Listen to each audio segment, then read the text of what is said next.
So let's talk about this inside the object.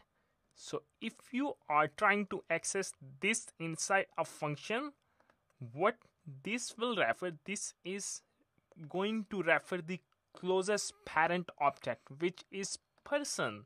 So you will get the this dot name or this dot last name. Let me call this function person dot full. Let me refresh my browser. Boom, here we have John Smith.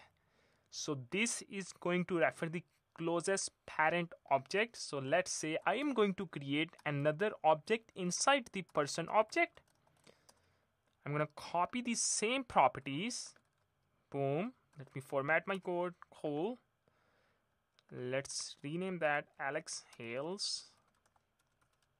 What do you think? What is the output of this function? What I'm going to do, person dot honor dot full name.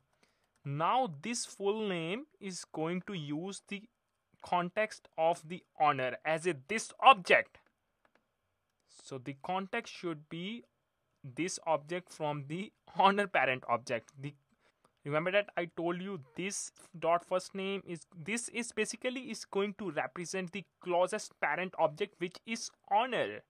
So that's why you will see the Alex Hale on the output. Let me refresh that. Boom, here we have Alex Hales.